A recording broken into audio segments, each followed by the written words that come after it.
कहानी है चार दोस्तों की जो गर्मी की छुट्टी में अपनी नानी के घर छुट्टी काटने के लिए आते हैं। इन चार दोस्तों की नानी का घर एक ही गांव में होता है। ये चारों शहर के रहने वाले थे। ये चारों बहुत पढ़े लिखे होते हैं। ये किसी भी बात पर जल्दी विश्वास नहीं करते थे। अमित, अनिल, कल्लू, अर्जुन, ये चारों अपनी नानी के घर जाने के रास्ते में होते हैं। चारों बस में बैठे होते हैं। तभी गांव के रास्ते में एक हवेली होती है। ये सभी उसे देख रहे होते हैं। वो चारों उस हवेली को देखते हुए आगे बढ़ने लगते हैं। अरे देखो, इतनी डरावनी हवेली है।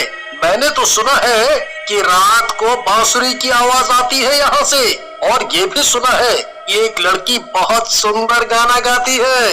अच्छा, तो आज सुनते हैं फिर। वो लड़की कितनी सुंदर होगी, मुझे भी देखना है।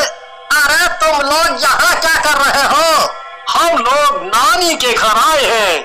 हाँ ठीक है, यहाँ से जाओ, रात होने वाली है। तभी एक लड़की के गाना गाने की आवाज आती है और साथ ही बहुत सुंदर बांसुरी बजने की भी आवाज आती है। अरे वाह, कितना सुंदर गाना है। कौन गा रहा है ये? चलो देखते हैं। मैंने कहा ना यहाँ से जाओ, और हाँ, रात को यहाँ मत आना, समझ गए? बड़ा अजीब आदमी है, क्यों मना कर रहा है पता नहीं। वे चारों अपने नानी के घर चले जाते हैं। उनकी नानी उन चारों को अंदर आने के लिए बोलती है। चलो चलो अंदर चलो, चलो अब 6 बजने वाले हैं, जल्दी चलो, अंदर आओ, अंदर आ जाओ, आओ। और सुनो, रात के टाइम घर से बाहर नहीं जाना। अगर कोई भी गाना सुनाई दे तो पीछे हरगिज मत देखना, और रात में बाहर बिल्कुल मत जाना। क्यों, क्या बात है? कोई गाना गाए तो क्या होगा? अरे नानी, ये सब हम नहीं मानते। आप ये सब छोड़ो, ये बताओ नाना कहाँ है? तेरे नाना को चलो छोड़ो। नानी बताओ क्या हुआ? अरे वो गाना गाने वाली चुड़ैल ने तेरे नाना को मार दिया। अरे ये सब आप क्या बोल रही हो? चुड़ैल नहीं होती, और गाना गाने वाली कैसे हो सकती है? बस बस, तुम लोग नहीं जानते। रात में कोई भी गांव में बाहर नहीं निकलता है। जो भी बाहर निकलता है वो घर वापस नहीं आता। अब तक न जाने कितने लोग गायब हो गए, न जाने क्या हो रहा है ये सब। अरे नानी, गाना गाने वाली चुड़ैल कैसे हो सकती है? आप ये सब क्या बोल रही हो? तुम सब ऊपर वाले कमरे में चलो, मैं खाना लाती हूँ। लड़के ऊपर वाले कमरे में चले जाते हैं और आपस में बातें कर रहे होते हैं। अरे ये क्या बोल रहे हो? तुमने सुना नहीं नानी ने क्या बोला था? अरे तुम भी किन बातों को मानते हो? मैं ये सब नहीं मानता। मैं आज रात ही वहाँ जाऊंगा। जिसको चलना है वो आ सकता है। मैं तो आज उस लड़की से मिलकर दूध का दूध, पानी का पानी कर दूंगा। इसके बाद सब एक साथ खाना खाकर सोने की तैयारी कर रहे होते हैं। सुनो, मैं दोबारा बता रही हूँ, वहाँ जाने की कोई जरूरत नहीं है, समझ गए ना? भूल जाओ, नानी ने जो भी कहा। तैयार हो जाओ, निकलना भी तो है ना। हाँ बस, नानी को पता न चल पाए। बांसुरी की आवाज आती है। सभी चारों दोस्त आराम से सुन रहे होते हैं। तभी गाना गाने की आवाज आती है। आज की रात, आज की रात, आज की रात।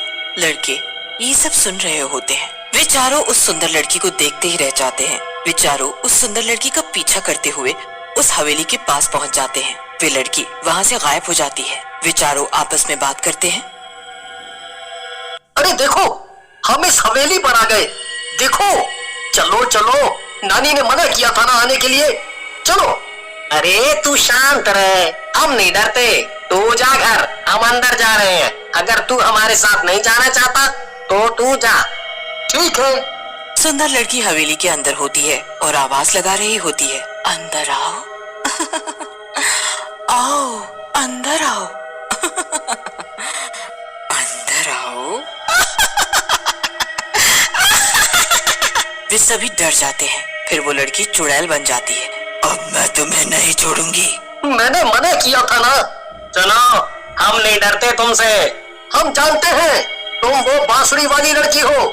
अब ये बताओ, तुम ये सब क्यों करती हो और गांव वालों को क्यों परेशान करती हो? मैं एक म्यूजिक टीचर थी। मैं बच्चों को गाना सिखाती और सभी बच्चे मुझे बहुत पसंद करते थे। मेरा नाम माला है। फिर अब क्या हुआ? अब तुम भूत बनकर लोगों को क्यों मारती हो? मेरे नाना को भी तुमने मार दिया, ये तुम क्यों कर रही हो? तुम गांव के लोगों को नहीं मार सकती इस तरह से। मैं ये क्यों करती हूँ, ये तुम जानना चाहते हो ना? हम तुम्हारी मदद करना चाहते हैं। सुनो, एक दिन जब मैं म्यूजिक सिखा रही थी बच्चों को, तभी गांव का प्रधान आया और मुझे अपने साथ चलने के लिए बोलने लगा। मैंने मना कर दिया। उसने अपनी बेटी को म्यूजिक सिखाने के लिए बोला, फिर मैंने हाँ कर दिया। मैं उसके घर जाके म्यूजिक सिखाने लग गई। एक दिन जब मैं उसे म्यूजिक सिखा रही थी तब मैंने उससे बोला, अरे नहीं नहीं बेटे, इस तरह नहीं, इसे इस तरह का। मैंने उसे ये बोला, वो नहीं समझी। उसने मुझे बोला, तुम्हें तो गाना नहीं आता, तुम जाओ। मैं वहां से आ गई। फिर प्रधान मेरे घर आया और मुझसे बोलने लगा, तुमने मेरी लड़की को गाना क्यों नहीं सिखाया? अब तुम्हें इसकी कीमत चुकानी पड़ेगी। मैं उसे समझाने की कोशिश करने लगी, लेकिन उसने मेरी एक बात नहीं सुनी और वहां से चला गया। वो गांव के लोगों को लेके आया अगले दिन। गांव के लोगों से उसने झूठ बोला कि मैं बच्चों को मारती हूँ और गांव वालों के साथ मिलकर मेरे घर में आग लगा दी। मैंने सबको समझाने की बहुत कोशिश की, लेकिन सबने मुझे वहां मरने के लिए छोड़ दिया। हम जानते हैं कि तुम्हारे साथ बहुत गलत हुआ, लेकिन तुम इस तरह से गांव के मासूम लोगों के साथ गलत नहीं कर सकती। इसमें और लोगों की गलती नहीं है। क्या तुम मेरी मदद करोगे? हम करेंगे, और तुम वादा करो फिर ये सब नहीं करोगी और यहाँ से चली जाओगी। ये सब इतना आसान नहीं है। वो गांव का प्रधान अब यहाँ नहीं रहता।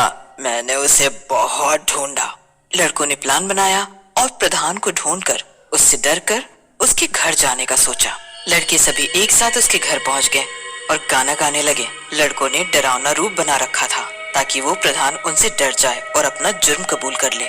आज की रात आखिरी रात है तुम्हारी, आज की रात आज की रात। अरे ये तो डर गया।